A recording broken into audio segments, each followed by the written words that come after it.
Good afternoon, everyone. I hope you had a good tea break. We are the last panel standing between you and the door, but we promise an engaging and insightful discussion from specialists on the topic of festivals, covering a wide range of art forms, from theatre to classical music to visual spectacle and even circus arts. If you recall, earlier in the day, Charlotte of Singapore Repertory Theatre, she said, she posed this question: can theatre survive in the age of Netflix? In some ways, that could be the subtitle for today's panel. How can festivals survive and continue to thrive in an age where live entertainment, or indeed the live experience of the arts, is no longer paramount? So as someone from Esplanade, Singapore's National Performing Arts Centre, we run festivals all year round. This is a question that keeps us lying awake at night, you could say. Another question related to this: how can festivals continue to be relevant? How can festivals continue to widen their audience base and at the same time continue to hold to long-term objectives of developing artists and educating audiences? So without further ado, I will introduce the first speaker of today's panel, Mr. Dominique Bluzet. He's the director of Les Théâtres, which is the second largest regional group of theatres in France, in Marseille and Aix-en-Provence. And he's also the director of the Easter Festival, which presents classical music. Les Théâtres presents theatre, music, dance, and also circus arts. So very interested to hear from what you have to say, Mr. Bluzet. Thank you.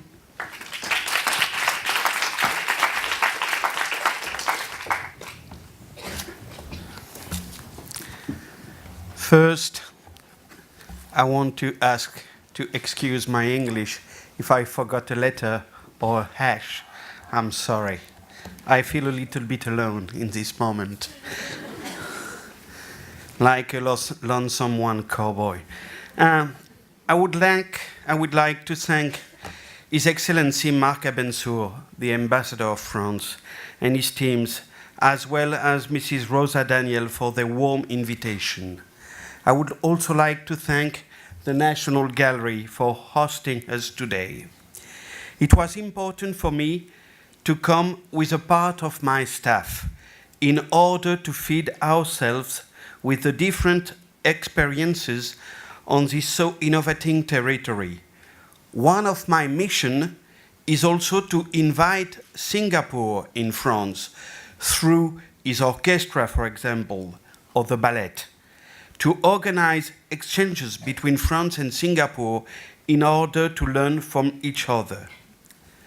The aim when developing a digital strategy for connecting with a festival audience is to make information available to a younger generation.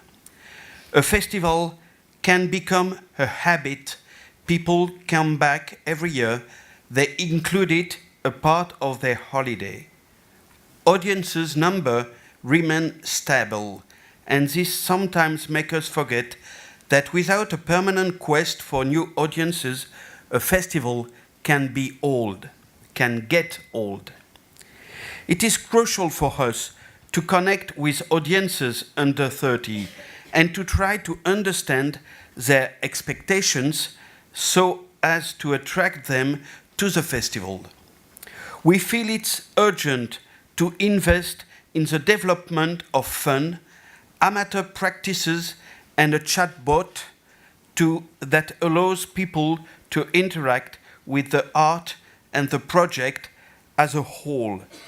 We are convinced this measure will take us to the next level with a younger audience. For many years, theatres have been able to take the turn of innovation, and among others, the digital one. Social networks are in the heart of our strategy in order to give information about our programming first, but also to share our contents. Indeed, our spectators may preview pictures or videos of our artists who will perform on the same evening, for instance. They will be lucky enough to discover exclusive contents our backstage short interviews of our artists. During the Easter Festival, we also developed Conductors, which is a new immersive experience for our audience. Each year, we offer to one of the orchestras the possibility to settle on a marketplace. Then, it is the public who takes the conductor's baton and conduct the orchestra, who is managed to adapt. It's a long-awaited event, a moment in which art, music is for anyone. It is accessible to everyone. During the season, the ECHO project allows us to broadcast live our shows for audiences who can't access our shows. The underserved audience, such as the Garden Palliative Care Center, for instance. The fourth industrial revolution, the numeric revolution, gives us the chance and the opportunity to offer art to everybody. Someone said before that, in fact, innovation is a way of thinking, and for me, it's really the truth. So, we can present quickly what we are and what we want to do. So, I have to the green button. Don't forget the green button. Yes, I know the difference between. I'm sorry. I'm French, I know, but. So we have to invent our cultural model by Dominique Bluzet, that's me. So we can see a very beautiful photography of me to say I'm a genius, but we don't need to read it. It's not very important. But we can speak about the theaters. It's a group I've invented 4 theaters in 2 cities, 4 venues for one unique project representing all performing arts, classical music, theater, circus, dance, and jazz. Maybe for you, it's normal. At the Esplanade, you can have a lot of different way of art, but in France, it's something very rare, not something usual. A strong, consistent, and dynamic identity that comes from sharing resources and service to cater an audience that embrace our very specific DNA. What we are in number, we have 600 employees, 22 million euro of budget for venue and the Easter Festival, 30 events at the Festival de Pâques, 200 performances on tour, and 350 audience performance indoor. And some photographies, that's to give you the desire to come. It's important. Aix-en-Provence, one of the oldest theaters in France of the half of the 18th century, the Théâtres du Jeu de Paume. That's Le Grand Théâtre de Provence. It was built 10 years ago, and we make the inauguration with Patrice Chéreau, with the House of Death from Janacek. It's 1,400 seats dedicated to music and dance. Théâtre du Gymnase is the oldest theater in Marseille. We are trying to restore it, but it's a very good theater with a good acoustic. And the last one, Théâtre des Bernardines, which was a church before, and it's 100 seats. The actors are very near from the public. It's very agreeable for an actor to play here. So after, a lot of people who have worked with us this year, I don't know if you know Barbara Hannigan, who is one of the great soprano in the world. Yuja Wong, I saw her here at the Victoria Hall a few times. And you can see circus, ballet. You will have here, in 1 month or 2 months, I don't know, Angelin Prêche-Locage, Angelin is in front of the theater, in front of the Grand Théâtre de Provence, and we are co-producer of all the ballet he direct. So, after the Easter Festival. The Easter Festival, it's a meeting of 3 people.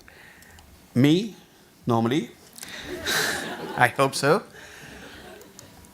Renaud Capuçon is a great violinist. He come here all the year or 2 years. And Michel Lucas was the president of the CIC, one of the greatest banks in France. And the CIC, this bank, give us a help. It's the most important aid in France in the culture from an enterprise. So, since we have created that 6 years ago, and we do that to create a major new event for classical music, to reinforce the city's remarkable tradition musical, to become the classical music reference in the south of France in spring. So you have the photo of a lot of conductors or artists who come to the festival. James Gaffigan, Martha Argerich, Luca de Barg, which a young pianist, very, you have to remember this name. He will be one of the greatest pianists in the world. Anastasia Kobekina and Vladimir Glusman.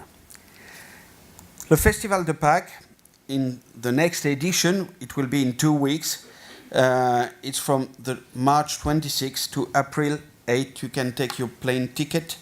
We can make a reservation of the hotel, and you will see what is happiness, because Easter Festival in Aix-en-Provence is happiness.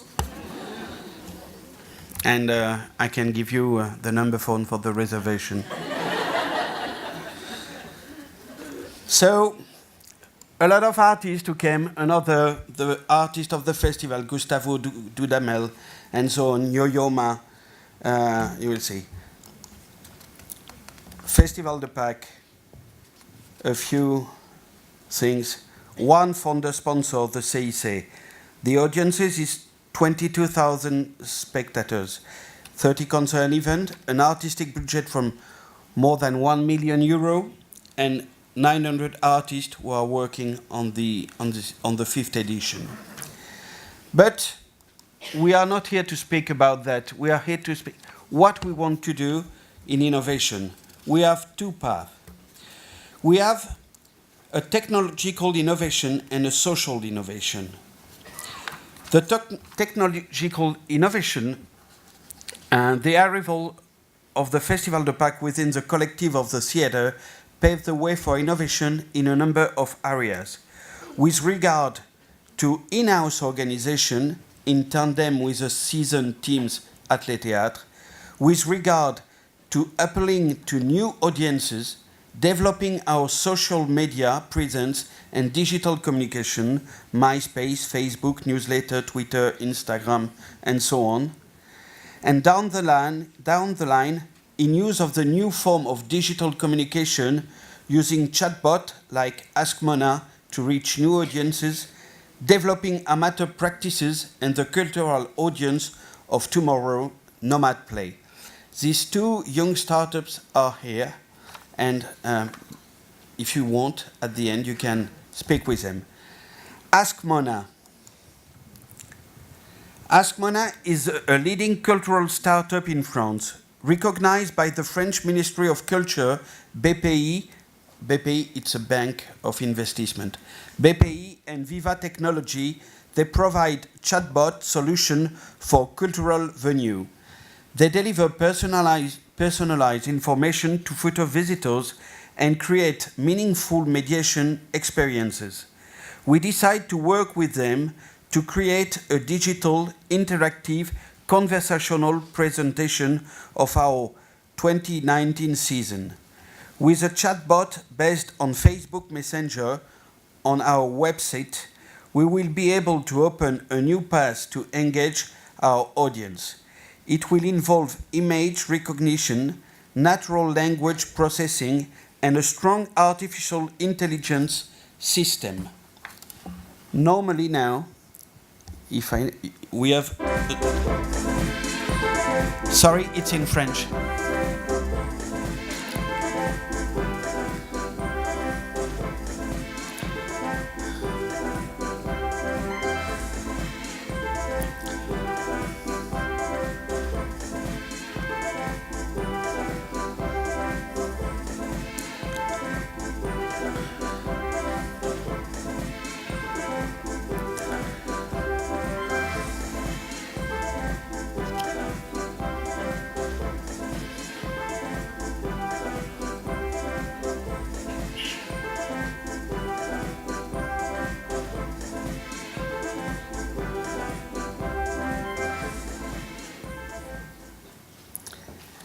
You know, this year on the program, it will be written Open Me, because a lot of times I see the program of the theater on table in people's house, but nobody open them. So it's important to say it's not a table book. It's an object we have to leave. And with this chatbot, after, we will speak with the public. It's something very important for us to have a new revolution in public relation. It will be something very important. The second startup we want is Nomad Play. Nomad Play has developed a new audio format revolutionizing music listening and interactive practice. I want to show them. We have a small demo. Hop. Perfect.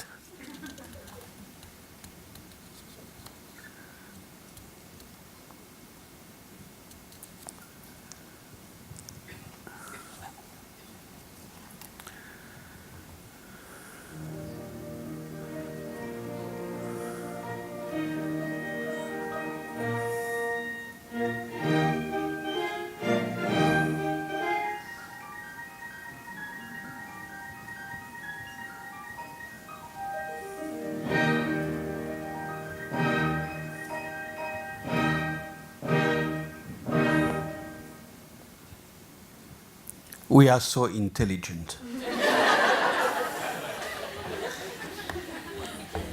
In France, we said, I can't translate that, but maybe the man who have to translate from English to French who have no work today, because it was only at the contrary, can translate for me. Plus il y a d'amateurs, plus il y a de spectateurs. Do you have the translation? Ah, no, you have to put and to change the channel. I'm sorry. It's a lot of work for you. So put, change the channel. Do you have the sound? Yes, so I repeat. Listen one. Plus il y a d'amateurs, plus il y a de spectateurs. It means that if everybody one day play music, all the theater will be full. I think I have finished my intervention, but I want just to say that there is also a very important way for me. That's the social and civic innovation for the future. Our objective is to encourage innovation on a technological level, but also on a social and civic level. To bring culture, to bring culture to a wide audience, even to those who are not usually exposed to this type of culture. To force different art forms to start a conversation with the public to an end that is cultural and political in the most noble meaning of the term, to make the venue accessible to everyone and to make people want to participate in their city cultural life by renovating their neighborhood in Marseille.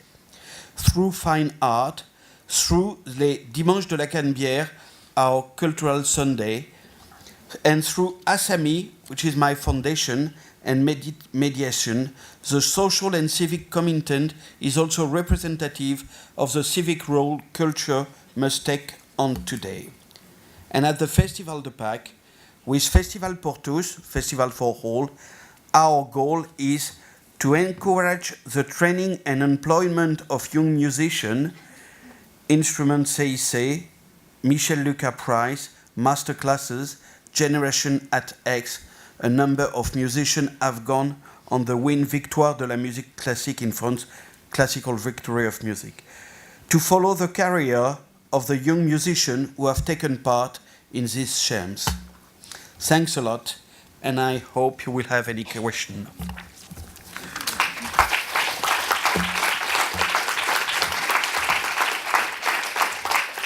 Thank you, Dominique. I think Ask Mona and Nomad Play are very exciting innovations, and so you can ask Dominique more later about them.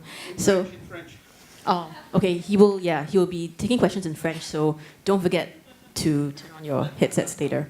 I would like to introduce our next speaker, Mr. Jason Chen. He's a very busy man right now because he's festival director of I Light Marina Bay, which is currently lighting up Marina Bay. And he's also director of place management at the URA, Singapore's Land Use Planning and Conservation Authority. So over to you, Jason. Thank you.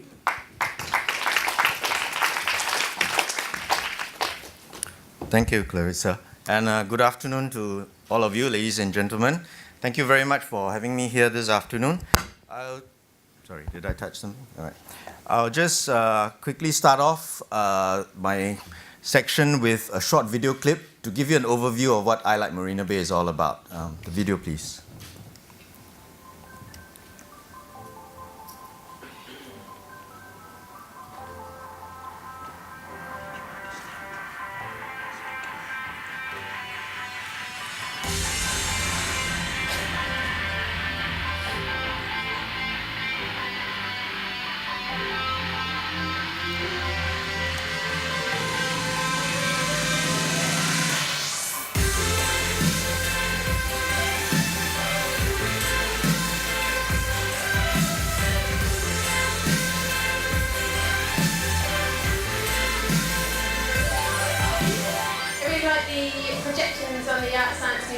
That's really good. And the music, it makes a really good atmosphere as well. For me, I like the one at the back because it is very calming to me. Overall, to me, it's a very good experience. I would love to come here again if there are more opportunities.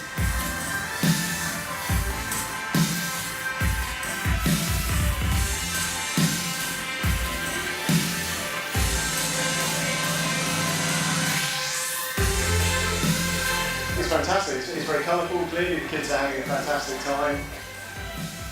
I Light is very good for photography, especially the gastro pit area. It's also quite fun to walk around and play some of the games here and eat some nice food with your friends.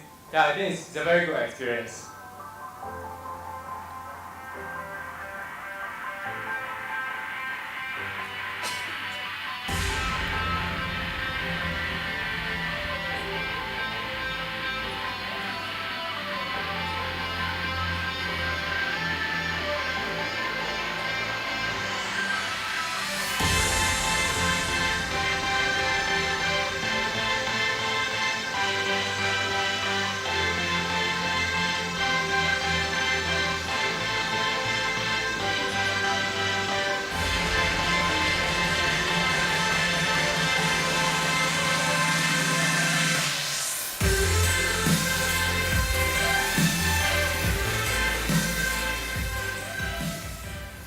Okay, that sort of sums up what the festival is all about. I think I can sit down, but I'll share a little bit more. Well, the topic I want to talk a little bit more about today is placemaking in I Light Marina Bay. That's really how we first conceived the festival. Now, for many of you who are familiar, except for our friends from France, when URA took the lead to start looking at the planning and development for Marina Bay, we decided together with other public agencies as well as stakeholders who are going to have a stake in Marina Bay, that the entire precinct needs to have a life. It goes beyond just the physical planning for the precinct. We acknowledged the importance of making the precinct a work, live and play place. And therefore, with the completion of major developments, and in particular, the 3.5 kilometers waterfront promenade around the bay, it provided an opportunity for us to see how, in our vision for the precinct, I Like Marina Bay as a light art festival can help to activate and draw people to come to the precinct. So back in 2010, we conceptualized and executed the first edition of the festival. And in the first 3 editions, it was held once every 2 years. But based on subsequent feedback that we gathered, both from the public as well as from our corporate partners, we decided that it was timely to make it an annual festival. And after the 3rd edition in 2014, from 2016 onwards, it became an annual festival.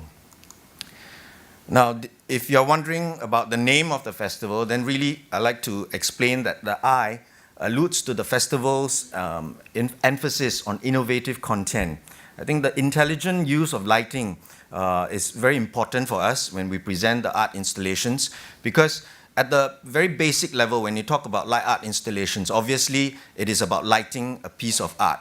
But with technological advancement, in the past few editions, we have really seen how light art entails the convergence and the integration of many different disciplines, technologies, and applications. So that's how we see iLight evolving and growing over time. It is also an invitation to everyone to participate and be involved in the whole festival. So these are the driving forces behind what iLight is all about.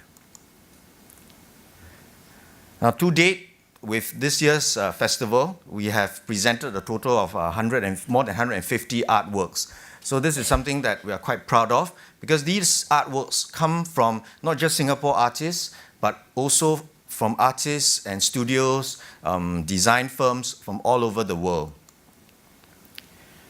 And this is also a platform for us to really feature the work of our young talent, because we have always wanted iLight to be something that the public, the community can connect to. And one of the pillars for the festival is to allow our young and aspiring talents to use this platform to realize, to execute the ideas, the very good ideas that they have.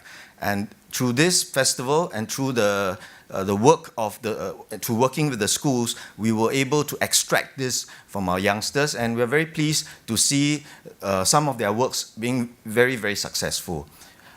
This particular slide gives you an idea of some of the works that have been done. For those of you who have the chance to visit the festival, either this round or previously, I'm sure you agree with me that the quality and the standard of the artworks are really quite inspiring.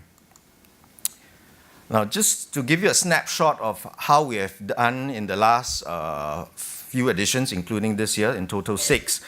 This shows you a combination or the balance of foreign versus local artworks. So as you can see, we have a fairly good mix of about almost 40%, 50% that are locals, and then the rest are from artists from overseas.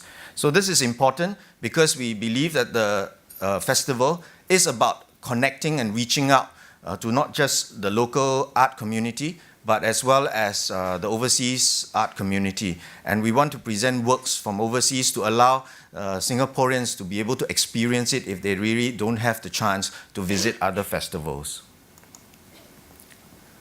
Now, the festival is a visual feast. Obviously, the showcase of light art installations is the biggest draw to it. But why we are doing this, you might be wondering. I mentioned earlier about the desire to inject vibrancy into our public spaces. Now, we believe that by placing these artworks around the waterfront promenade, it really creates that vibrancy, that buzz, when people come down to look at the artworks, to experience it. But more importantly, we want the public, especially people who stay outside Marina Bay. We have many who are staying in the heartlands. We want to attract them to come to Marina Bay. And the objective, the vision is really to make Marina Bay a people's bay. And iLight is a very good platform for us to achieve that. And later, when I show you some statistics, I hope you also agree with me that we have been quite successful in doing so. Apart from that, a key message for iLight as Asia's leading sustainable light art festival is the message of sustainability. At the back of our minds, when we URA planned and developed Marina Bay, we wanted this to be a sustainable precinct. So obviously there are many initiatives and things that we did, green mark buildings, sustainable features, infrastructure that we adopted for Marina Bay. But the festival again allows us to reinforce that objective. So what we have done this year is over the last 5 editions, we have experimented, touched base with different people, done different things. But we have consolidated that under a single umbrella called the Sustainability at I Like Marina Bay. So we have looked at 4 key thrusts under this effort. First is to empower. We want to empower the community. We want to empower organizations to be part of this objective. So what we do is we have the Switch Off Turn Up campaign, where we encourage building owners to switch off non-essential lighting, turn up the temperature of the aircon during the festival. I think this goes a long way to reduce the consumption of energy. And more importantly, we realize that many of these organizations continue to do that, to practice that after the 3-week festival. So that's a big accomplishment for us. The next thing that we talked about was upcycling. We want to promote upcycling, recycling. This is at the individual level, you can do that at the organizational level. Next, commuting. We want to discourage people from driving down when they visit the festival, so we work with partners like the public transport operators, bike share companies, and so on. And these things are all available during the festival itself. And finally, collaboration with corporate partners. Many of the programs and initiatives that we do is very aligned with that sustainability objective. So I mentioned about Switch Off Turn Up. This is a quick look at the number of organizations and buildings that have participated with us so far. And then finally, beyond the artworks, I think we realize that it's important. I think the topic is about reinvention, about innovation. How do we make the festival sustainable? How do we make it relevant to the general public? We realize that it's important to layer it with meaningful activities and programs, not just for fun and entertainment, but really, again, reinforcing the message of sustainability. And how do we do that? We have a wide variety of partner events throughout the 3-week festival. We organize them into 4 key hubs. We have Gastro Beats, a lifestyle, food and music place where you can chill out. We have the carnival for families to come down, go on the rides, play the games. We have Art Zoo for the young and the young at heart, the giant inflatable park at the float. So this is a place where you can come down and relive your childhood if you want and jump around and have lots of fun. We also have a pop-up bar. If you want to just take in the beautiful, spectacular skyline, that's where you go to for a drink and some nice food. Now, but along the way, we continue to reinforce the message of sustainability in many things that we do, and the end objective is to make this a people's bay. Now, for artists, this is a chance for them to show their talent, and then we continue to feature works from many countries. This year, we have 22 artworks. And for educational institutions, I mentioned already, the chance for them to test out their ideas and realize it. And for the community, how can they be part of that whole effort? I just want to cite one example. 3 of the artworks that we present this year are created with the contribution from the public. As part of the message of sustainability, we collected milk bottles, glass bottles to create 3 of the artworks. So they see there's the role for them to play beyond just coming down to look at the festival.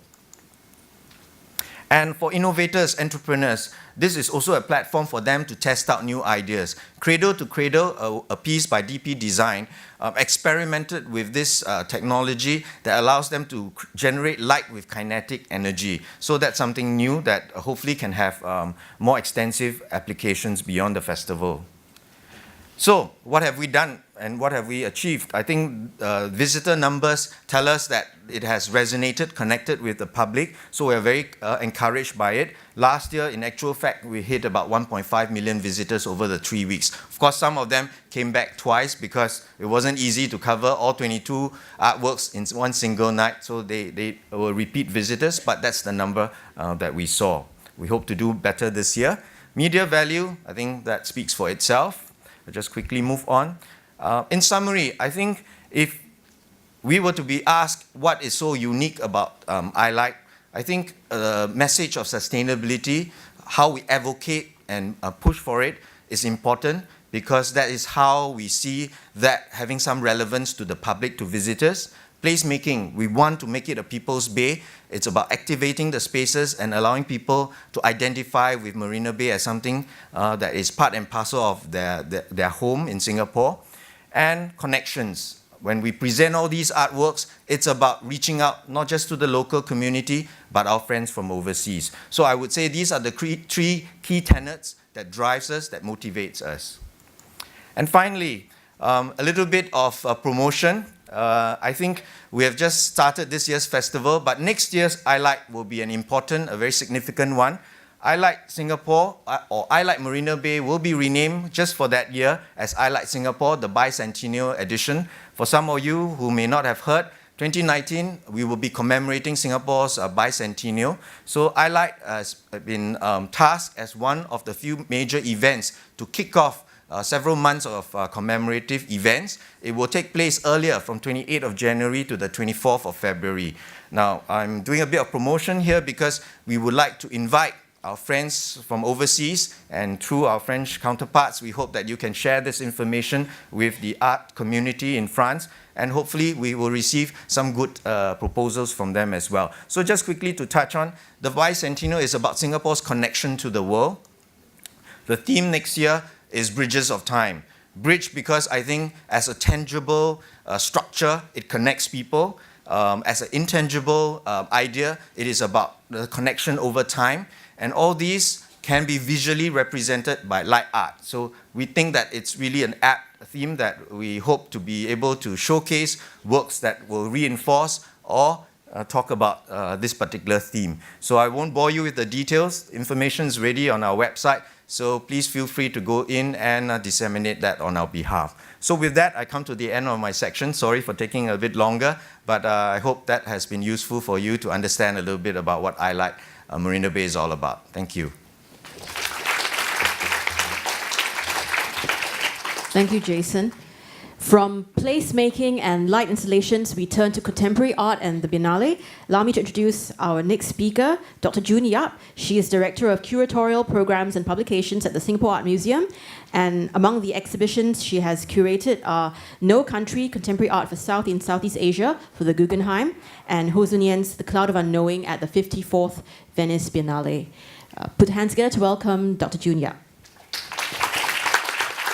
Thank you, Clarissa. Good afternoon, everyone. And first and foremost, I'd like to thank Cultural Academy for inviting me to be part of this panel and for organizing such a wonderful seminar. The title of my presentation is The Festivity of Art, which actually sounds a little odd. Yet, its oddity is, in a way, the topic of interest, something I'd like to explore in relation to biennials and festivals. Ordinarily, when one thinks of a museum, it appears the antithesis of a festival. Whereas a festival connotes animated activity, bustle, and being fascinated from moment to moment, when one thinks of museums, a picture of long, silent, and hallowed halls comes to mind, a meditative space where one is quietly awed and enlightened, largely in an experienced amongst an initiated that is also esteemed for its singularity. These days, a museum is not quite always such a contemplative and introspective space, as much as we do provide for that experience as well. Instead, the expectation, like in a festival, is to be collectively captivated and engaged. A Biennale of Art may be considered as fitting in the category of the festival, characterized, at least stereotypically, by a certain scale, communality, and public engagement, but with visual art as its primary focus.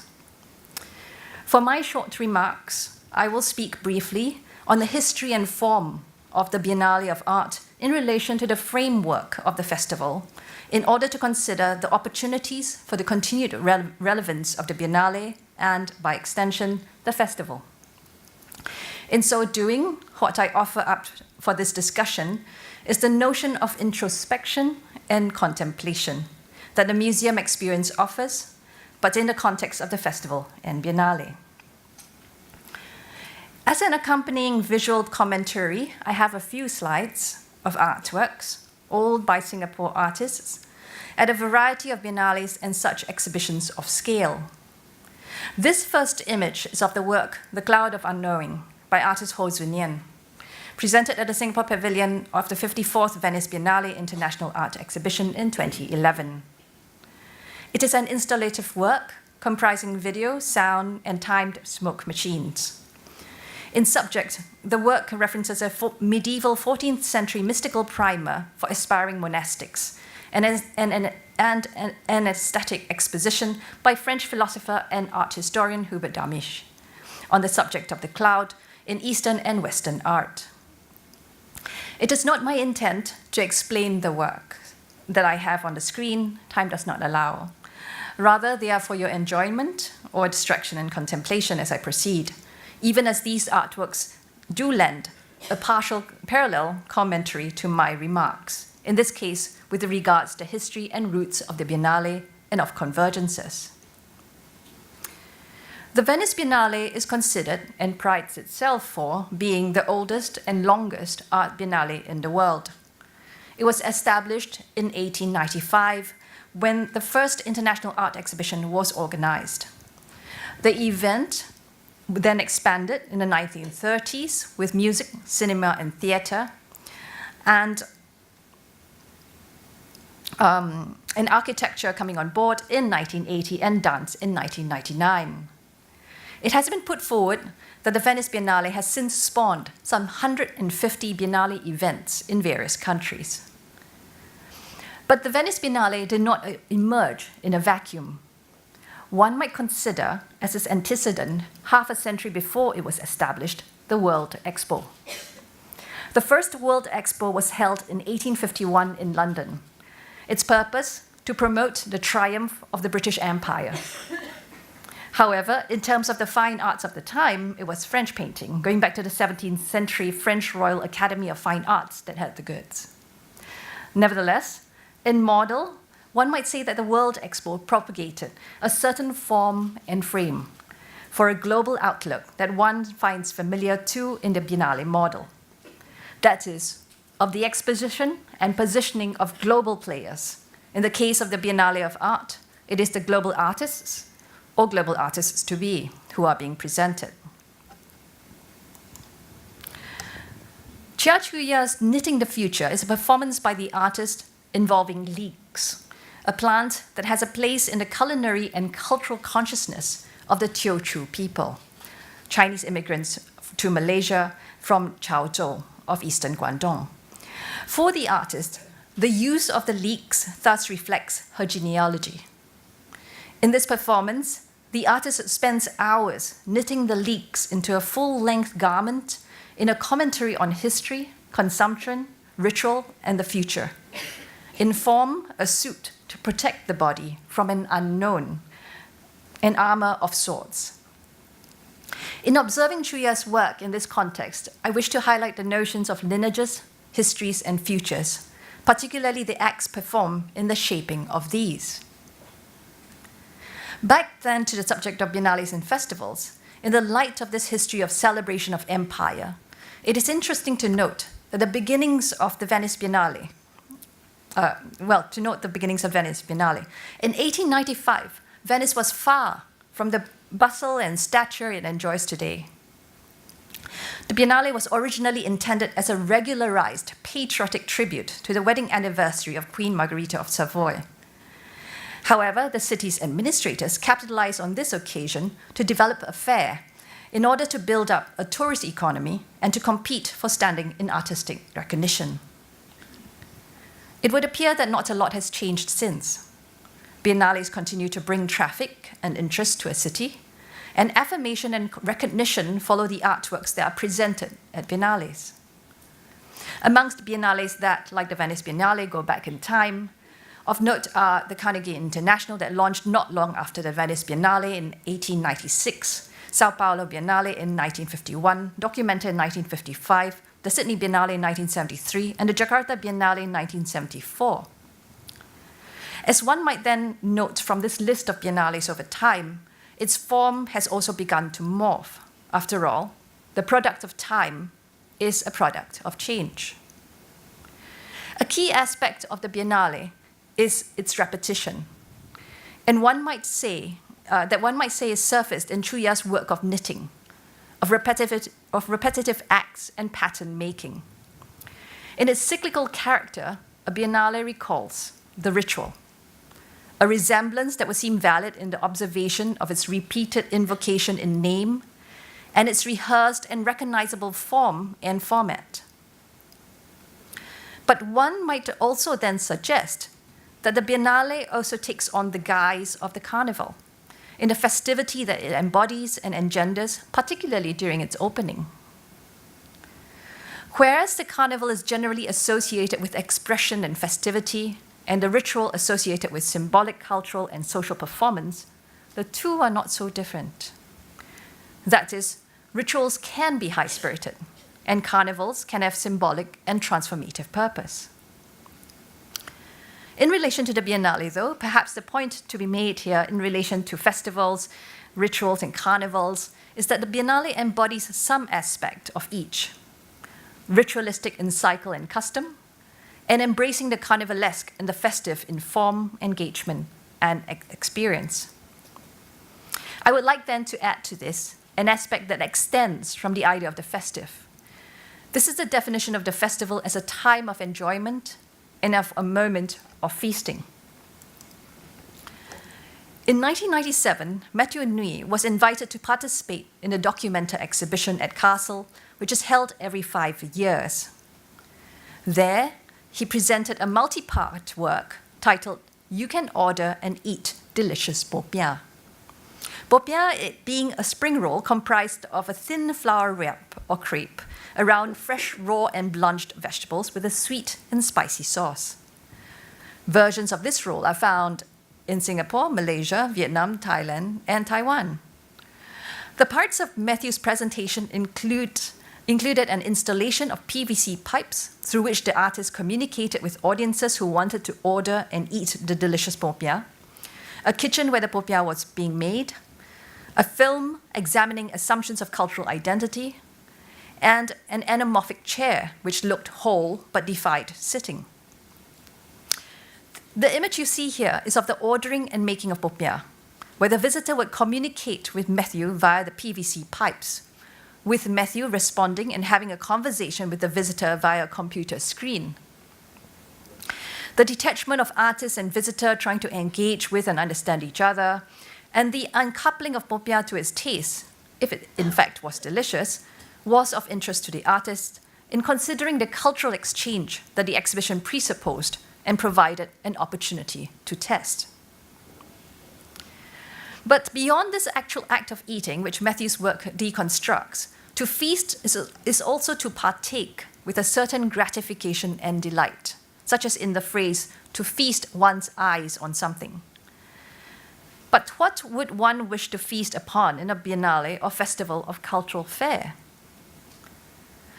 Just as it was with the expo in its early days, one of the key features of the carnival is the presentation of the curious and different. In the context of the biennale and festival, we might read this as the unfamiliar and the untried. In fact, the carnival, and one could also say the same of the ritual, is sometimes produced as a liminal state, a place outside of place, a time outside of time, where the world is not as it is, but as it could be, where possibilities are broached, where the what if is tried. Returning then to the subject on hand, and as my proposition to the panel, the relevance of the festival and biennale lies not in the havens of the familiar and the known, but in the uncommon, the alternative, and the new. This is creating the possibility for introspecting, contemplating, and experiencing the new in the opportunity afforded by the festive and the carnivalesque, and being open to the possibility of change or evolution in the action of performance as anticipated in custom and ritual. in the fact that the ritual anticipates change and that custom changes over time. That is to say, it is in desire, expectation, and willingness to experience and contemplate the new, even to unlearn knowledges past, in the frame of the Biennale and Festival, that we might find ourselves deeply within the present and its possibilities, in the exceptional space of the uncommon, and thus relevant again. Thank you.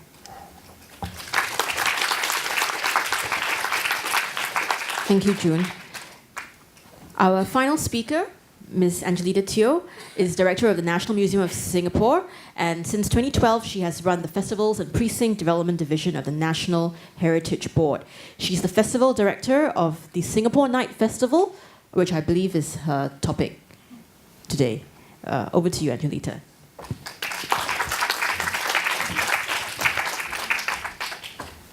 Hi, good evening. Being the last speaker, I think there's quite a lot of pressure on me to be entertaining. However, I do have a short video I would like to show, and I'll then speak to you a little bit more about the Singapore Night Festival.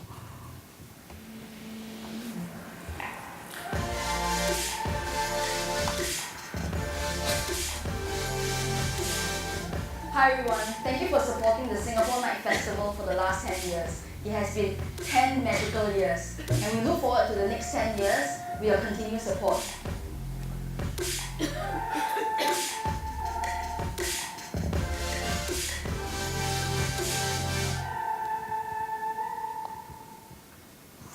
Videos are terribly unforgiving, isn't it? Firstly, I would like to thank the organizing committee for having me here today. And being the last one, I thought I would just want to share some facts and interesting stories about the festival. As you've heard, we celebrated our 10th anniversary last year. And in the 10 years, we have actually seen the festival grown incredibly. And it's actually largely to do with the kind of I would say support we've been getting from the support we've been getting from Singaporeans as a whole.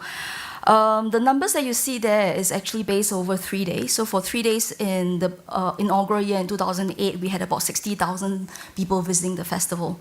And as of last year, we had about 740,000 over 3 nights, and that works out to be about 180 to 200,000 people within the precinct. The Singapore Night Festival is in a way quite similar to iLight. We were also part of an initiative by URA to actually enliven the Bras Besar Bugis precinct, which is the arts and heritage district in Singapore.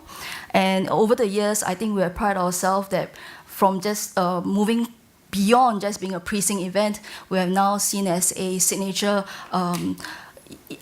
event in the cultural calendar of Singaporeans on an annual basis. Some of the key milestones I'd like to share over the years. As I mentioned, 2008 was the first year we opened. In 2010, it was the first time we included actually light installation. Prior to that was many performances using the National Museum as a backdrop. And in fact, that year we actually, and for a couple of years subsequent to that, we worked closely with Nuit Blanche as well. One of the things that we are very mindful of is actually getting more and more stakeholders within the precinct to be involved. And with the closure of the road in Armenian Street in 2012, we were able to actually encourage a lot more such stakeholders engagement for the festival. The other key change was that we started out as a night festival, but in 2013, I noticed, actually in 2012, I noticed that we were getting a lot of international press. And it took you like maybe 2 para into the article before you realized that what's happening. This is a festival that was happening in Singapore, which is why we actually rebranded ourselves as the Singapore Night Festival in 2013. I think the other thing that's worth mentioning is really that how the festival is evolving. And in 2016, with the open call for the night lights component, we have actually made a lot of, shall I say, encourage a lot more people to be a part of the festival beyond just us programming it, bringing international artists and working with traditional artists. I'll speak a little bit more about that in a while. So what are the intangible benefits? I think as I mentioned earlier, we started out wanting to just bring buzz to Bras Besar Bugis. Anyone from SMU here? Okay. Oh, okay. Anyway. just to share. When SMU moved into the city centre as a city museum, the hope was that the university would bring a lot more life to this part of Bras Basah Bugis. Unfortunately, the students were all made to study too hard, and no one came out, and therefore the precinct managers were asked to create a festival, and that's how Night Festival came about. But over the years, we have actually noticed that a lot of people are coming back to the festival, and it has become a very well-loved local festival. In fact, it's about 80% of the festival goers are Singaporeans, and so this is one of those festivals where it's really authentic and something that people look forward to. From our surveys, we are quite aware that at least out of the half, as you mentioned here, nearly half of the visitors are repeat visitors, and out of that half, about 20% have actually visited 4 editions of the festival. So there's a lot of loyalty in that sense. And also because of our space, unlike Marina Bay where it's rather large, we have a lot of nooks and corners, and one of the key features of the Night Festival is really to find artworks that we are able to have create site-specific artworks and things that will actually surprise you. Like you take a turn and you notice something that wasn't there and so on. So I think that's something that we are persevering on for the next couple of editions as well. The other thing is really the platform to reach out to local talents. This is one of those festivals. I wanted to tell some stories here. In fact, if you see right at the bottom of the screen, that is actually Starlight Alchemy. They started out with the festival just as buskers, and they actually have developed to become a key performer at the festival. In fact, one year they were performing in front of the Singapore Art Museum facade, and they were then invited to Burning Man, as you know, which is a huge festival in the US as well. So we like to see ourselves as that platform where we do try to grow local artists and give them opportunities beyond our shores. The other thing is, as I was talking about this earlier, wanting to actually think through what the festival would mean for the next 5 to 10 years. And we realized that as Singaporeans, I think generally it's safe to say that we don't see ourselves as a very creative people. We naturally see ourselves as pragmatic. We are able to resolve issues and find solutions to problems. But in fact, that do need a lot of creativity on our part. And we are reaching out to people now to actually tell them, come be a part of the festival. You don't have to be an artist to be a part of us. One story that I tell, and it's really quite heartwarming, is that we remember when we were giving some students who were engineering students from the SUTD and all, their artist badge. They were actually completely taken by the fact that for once they were actually acknowledged as artists. That really made a difference, and we wanted to actually pursue that further with the coming editions as well. And of course, we are reaching out to a lot of international brands. Last year, we worked very closely with Aesop and people like 3M and so on. So I did kind of touch a little bit on this. We are definitely looking at ways of mashing disciplines. We are looking at how art, innovation, technology can come together. For example, this year we're working with a local company called Hope Technics. They actually create a lot of exciting robotics and so on. And one of the things that they are building is an exoskeleton. And we've actually got them to pair up with a local dance troupe and trying to figure out how that can create a beautiful art piece as well. So this type of opportunities is what the festival is looking into, to create the unexpected, to get people excited about the different possibilities as well. It's really, in a way, we see ourselves as the platform maybe to promote the passion made possible. Anyone from STB here? Of course, we're hinting for more funding, but... I think I've covered quite a bit on that, but like I mentioned, we really do work very closely with our stakeholders because of the way the precinct is. And so people like the Design Singapore Council, Singapore Art Museum, and TPM has been playing a big part. So the success of the festival wouldn't be possible without them. challenge, I just wanted to state this. In fact, the festival has gotten less budget than it did back in 2008. I think we have half the budget we used to have when we first started with this festival. But yet, increasingly, the challenge of festivals, as you know now, is really security. And the bulk of our festival cost actually goes into that. So when you guys come and enjoy the festival, do know there's a lot of things happening behind the scene to make your visit safe and enjoyable. And a lot of people are working hard as well. So with that, I thank you for your attention, and hopefully we have an interesting Q&A session. Thank you. Thank you to all for our speakers. So we've had much food for thought. We had Dominique talking about digital innovations to connect better with audiences through WhatsApp, through apps and chatbots. Jason and Angelita spoke about building community and a sense of place, creating festivals that are very accessible for the average man in the street. And June spoke about finding introspection and reflection on contemporary society in the carnival-like atmosphere of the Biennale. So now for the question and answer, we have quite a queue of questions on Pigeonhole. Thank you very much. But before we go into them, is there anyone, any brave soul, as the previous moderator put it, who would like to ask a question live? If not, then could I ask everyone, well, to hold on to your headsets, because when Dominique speaks, yeah, there'll be simultaneous interpretation. And we'll go to the first question, which has 20 votes. Let me activate this so that it goes up on the screen. Am I doing it correctly? Hang on. Okay, anyway, the first question is about festival fatigue. Yes, something that preoccupies many of us, with so many festivals happening in many cities all over the world. Could I ask each of the speakers, what is your reaction to that? And I mean, beyond just numbers and more, bigger, what are some of the fundamentals you hold on to keep refreshing your festival? Anyone like to go first? Okay, Angelita first. I guess I'll start. Although the numbers have been very encouraging, as you can tell, even for iLike's numbers and for the Night Festival numbers, it has been growing tremendously, the visitorships that the festivals are getting. But is there fatigue? I think there's actually a bigger appetite, simply because there's a lot more options. And I think families especially are looking for a variety of free entertainment. And actually the festivals fill that gap really, really well. But one thing I kind of want to add is that the festivals are beyond visitors. At least that's how the Night Festival sees it. The festival is also for creators, it's for people who are participating as well. So with that, I think there is actually a lot more opportunities moving forward. Well, I'd like to add that if you look at how we have planned and structured the schedule of festivals, it really allows us to spread it throughout the year.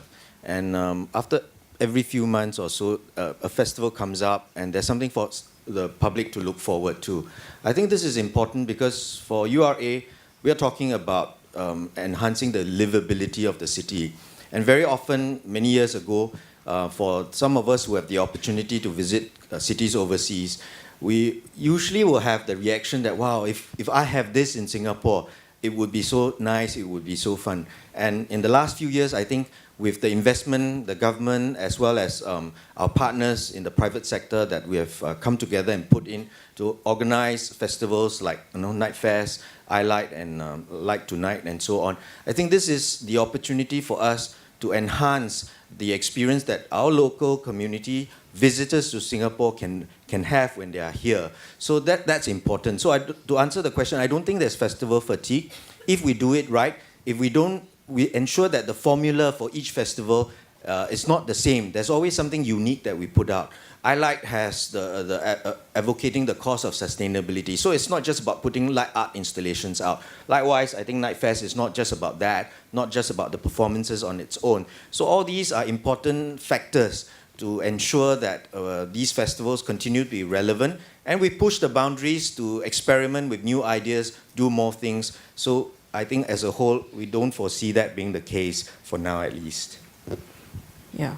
If I could ask Dominique to comment, because I think unlike Night Festival and all that, yours is audience development for ticketed shows. So how do you develop a loyal ticket buying audience? Excuse me, I will speak in French because I'm thinking André Malraux, and I think he will be very pleased to hear a French language here in Singapore. In France and in Europe, no, in French. En France et en Europe, les festivals, Channel 1 for everybody here. En France et en Europe, I'm not a clown, normally. En France et en Europe, les festivals sont plus segmentés. Vous avez des festivals de théâtre, des festivals d'opéra, des festivals de musique. Ici, ce qui est extraordinaire, c'est la pluralité des festivals. Un festival s'adresse à plein de formes artistiques.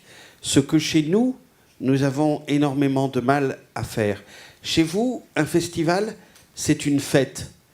Chez nous, parfois, malheureusement, un festival, c'est un peu une leçon. Donc, nous devons apprendre de vous ce côté festif. Nous avons le plus grand festival de théâtre du monde, il est à Avignon. Nous avons un des plus grands festivals d'opéra du monde, il est à Aix-en-Provence. Nous avons des tas de formes comme ça, mais finalement, c'est à partir des années 80, avec Jack Lang, que la notion de festival accolée à la notion de fête est apparue, avec la fête de la musique, qui est quelque chose qui a essaimé dans le monde entier, ou avec l'opération Les Nuits Blanches à Paris. Mais ça reste des événements très ponctuels. En France, pour nous, l'enjeu, c'est comment, avec un segment de public donné, c'est-à-dire nous, le Festival de Pâques, c'est un festival de musique classique. Comment est-ce qu'on donne envie à des générations montantes d'aller vers de la musique classique ?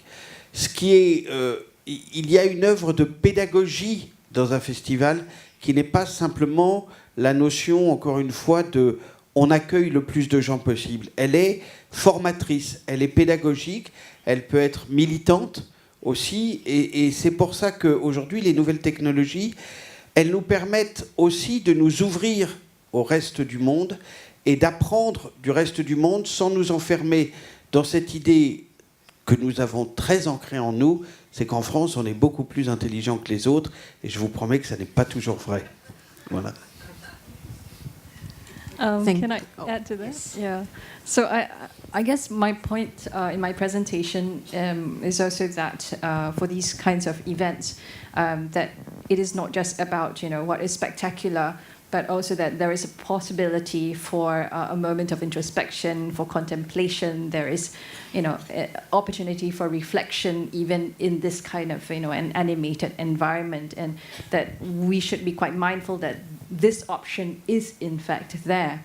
And then, my other point about relating festivals and biennales to the idea of ritual is that contrary to fatigue, should these events then also be sort of refreshing, as opposed to being tired after it. We should have this moment where you have a bit of a transformation, where you step outside of the normal, the limits of your normal domain, your normal life, your normal activities, and therefore, after experiencing it, feel ready to re-enter, regular activities again.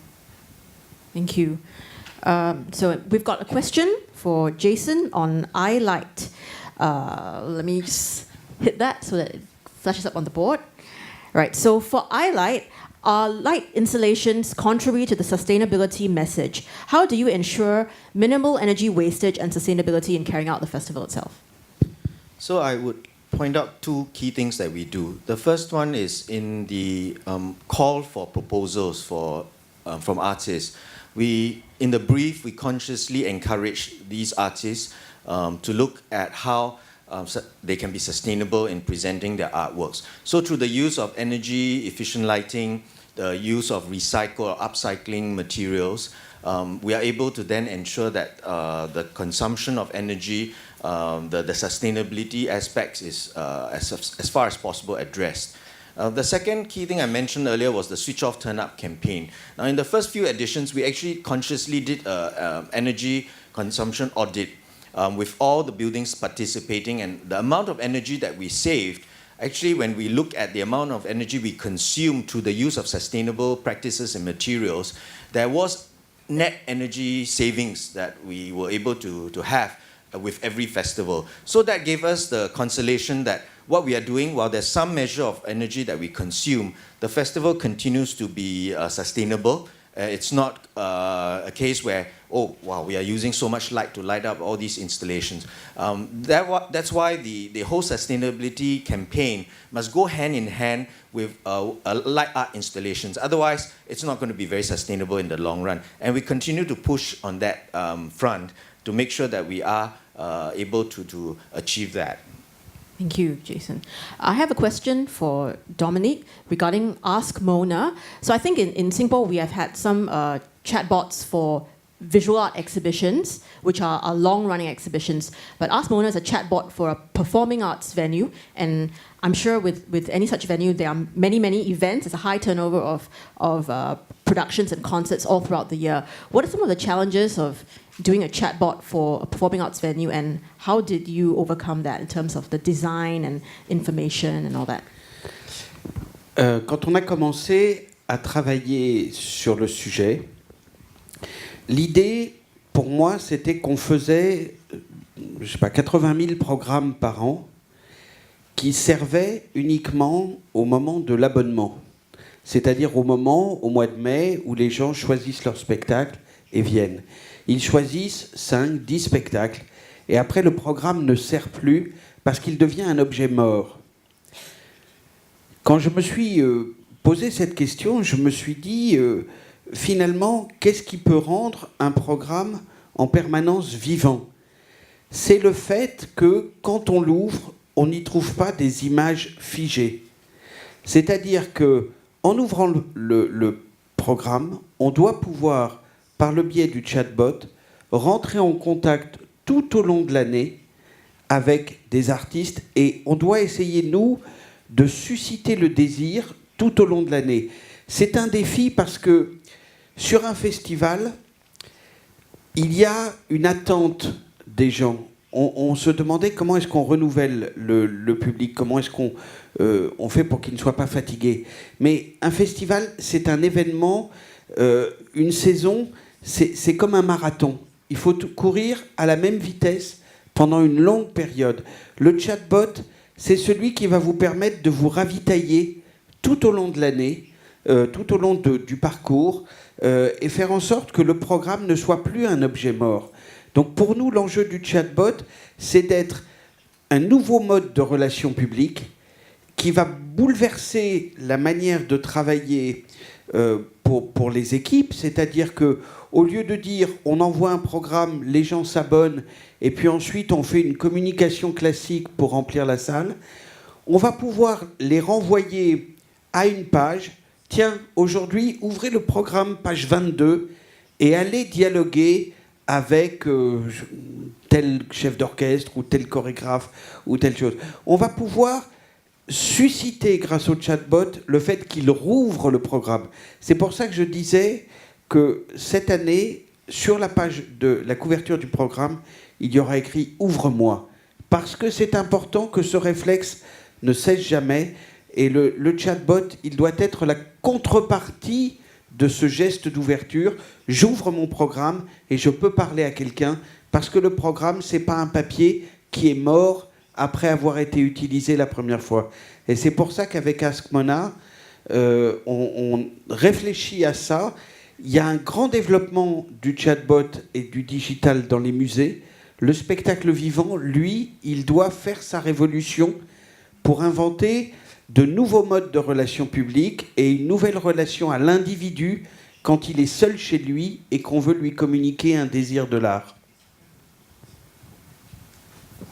Thank you, Dominique. I think we have time for one last question. Let me just check the time.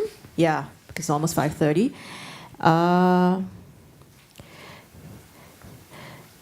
The next, well, okay, this question I think has the third most number of votes, so let's go to it. What does the bottom line look like for your respective festivals, and how does one balance the imperative of making the arts accessible through free events and making financial sense? maybe, yeah, Angelita or Jason. En millions de dollars ou Yes. the minimum is in million or the minimum is money? Ah, okay. That's your answer. What about, particularly for the free festivals, I think? In the case of I Like Marina Bay, it's a combination of predominantly free for the public events, but we have a small component that's ticketed. There's a price that people have to pay, but this does not adversely affect the public's experience if they choose not to. So a good example is Art Zoo, the giant inflatable imaginative playground. So if you want to go down with a family to play, you pay a small ticket fee and you can spend a couple of hours there. Now, how we have also structured the funding for the festival is similar to many festivals, I'm sure. We reach out to partners and sponsors to contribute either with cash or in kind. So this is important because at the end of the day, in Singapore's case, the government cannot be the sole investor to organize such festivals. And if you look at many of the objectives that we have laid down for the festival, it really has opportunities for corporates, the private sector, to come in and be a part of that whole effort, that whole event.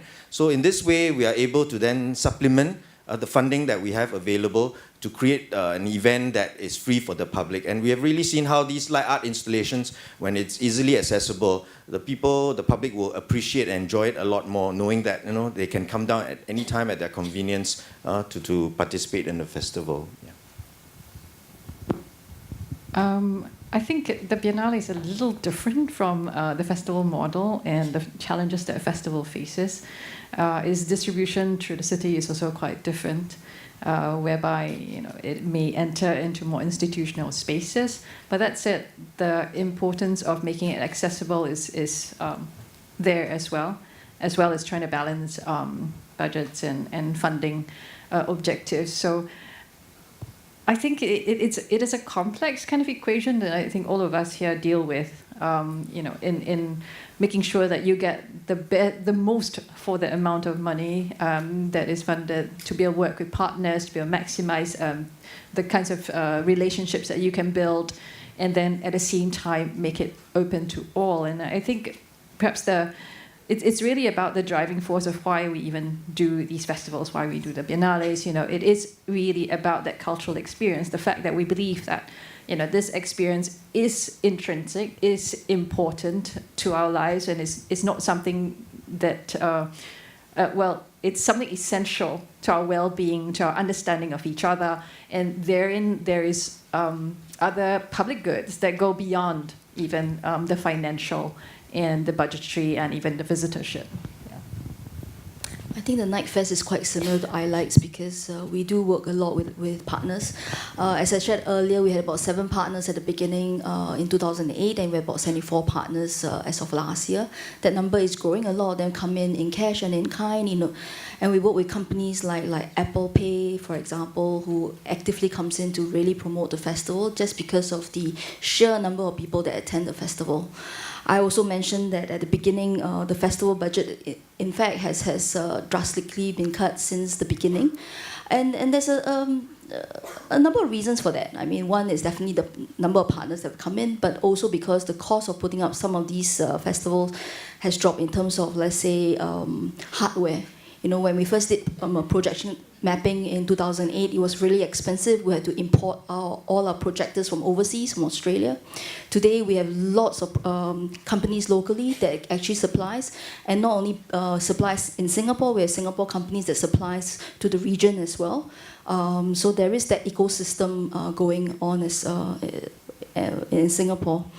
The other thing is also, I think, a lot of the stakeholders for the Bras Basah Bugis area, they really realize the value of the festival. I obviously dual head as also the National Museum Director, and for the National Museum alone, we see a large number of new audiences that comes through the museum because of the festival, and therefore the museum would also contribute to the festival in terms of programming as well. So these are the different things that we do, yeah. Thank you. I'm told we have till 5:45, so we have time for one or two more questions. I'm going to ask a good question that was raised, which is related to this topic of the bottom line. So a lot of reinventions or innovations are cost intensive. What are some of the ways that we can reinvent or innovate using small budgets? Do you have any examples from your experience of how you've done that using small budgets?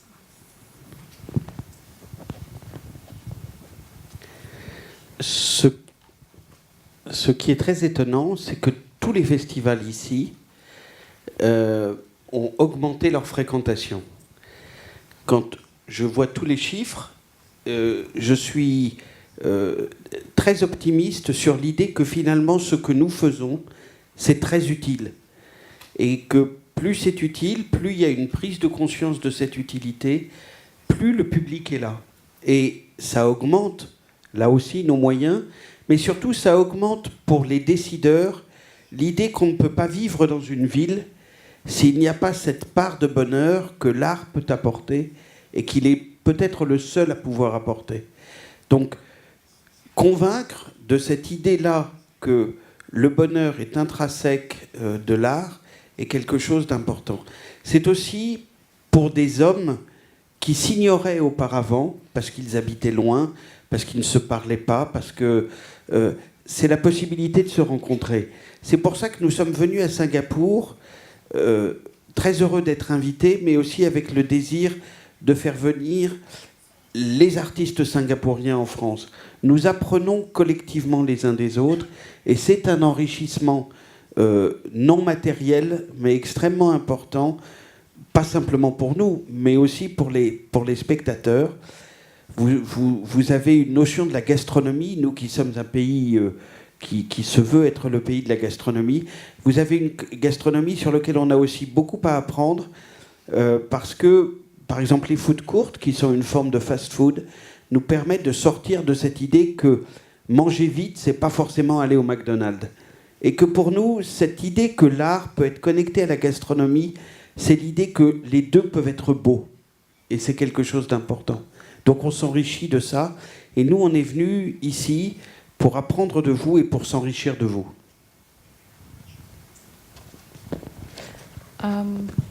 I think we're talking here about arts and culture, and at least for the arts, artists have historically been able to produce, very exciting, innovative works with small budgets. That's a healthy budget, With a healthy budget, you can create larger works of larger scale, they have different kind of reach. And I think with the larger budgets too, the artists then can engage with, say, existing technologies, and explore in new, innovative sorts of ways. So while I think it's possible, and there are historical examples of artists being able to do so with smaller budgets, but with larger ones, we do see a different kind of effect that is very valuable as well. I think something that we realized is of value is actually having people who participate in the festival over and over again. For Night Festival, we actually value experience a lot. We realized that a lot of participants, like I mentioned, not necessarily artists, but even like local buskers or students and all that, they learn from every edition.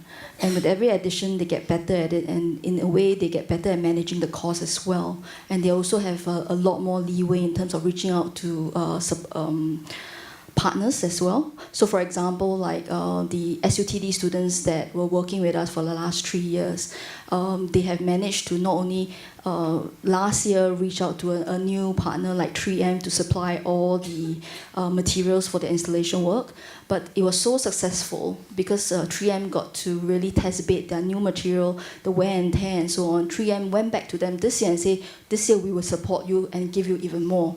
So I think there is something to be said about really creating this kind of opportunities that we value experience and we allow people to come back better every year as well. And there's definitely some cost savings involved there. So similar to Night Fest, I think we do that creatively with in-kind sponsorship for some of the artworks. The other point is I mentioned about some of the ticketed events or activities that complements iLight. Now, one approach we adopted was URA, because we're managing the public spaces. We enter into a deal where we provide the venue, for free to the event, for free in the sense that with a lower overhead for these companies, they can come in now to generate some revenue from there, and that revenue, when they are successful, it's a bit of a revenue share model where the cash component can then come back to the festival to help us reduce our overheads of organizing the free components. So that's one way. Two is, in terms of innovation, using Bayfront event space where the current carnival is taking place. Very often large-scale events require power generators, and for some who needs to aircon to have air condition for their events, Big Ten events. We are building a special substation which allows event organizers to plug and play immediately. So that kind of innovative methods that we put in, or features, allows events, the cost of organizing some of these events to come down. So in that way, I think the whole ecosystem, or the so-called food supply chain, can be more efficient, can be more cost effective. So these are some of the things that we've attempted to do to help us operate with a smaller budget. Yeah. Thank you all of you for your insights. My final question for each of you, as veterans of festivals and biennales, what in your view is the most important ingredient of a festival or biennale, the make or break of the event for you? In some ways, I think this involves summing up your presentation. Amener des jeunes. Si nous ne faisons pas venir, pour un festival comme nous qui est lié à la musique classique, l'échec serait de voir toujours le même public. Ce qui est important, c'est comment va-t-on le renouveler? Comment va-t-on ouvrir cette porte pour les générations montantes? Et le symbole de la réussite, c'est de voir des gens de moins de 30 ans, et le symbole de l'échec serait qu'ils ne soient pas là.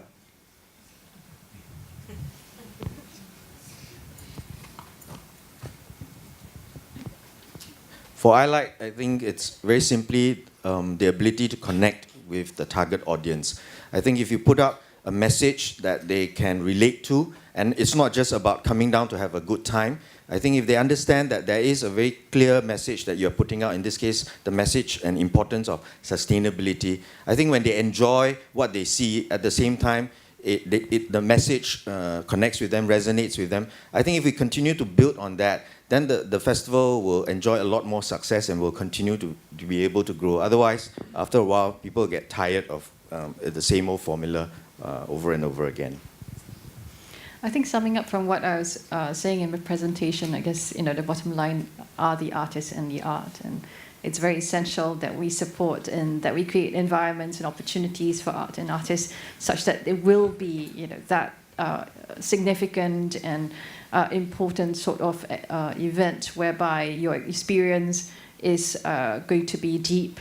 It's going to broaden your perspective of the world. You're going to be able to understand yourself better, and that really makes it successful.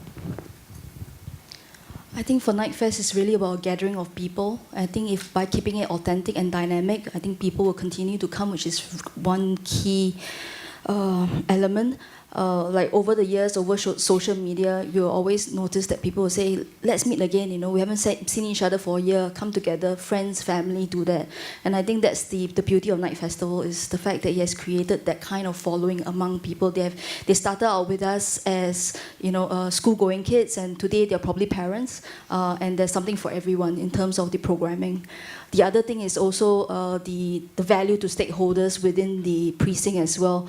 As I mentioned, it's a very eclectic stakeholders, but an example that was extremely endearing last year was the Good Shepherd was recently renovated, and they themselves, without even telling us as placemakers, decided to be a part of Night Festival. They lit up the church and did things like that. I think with more of such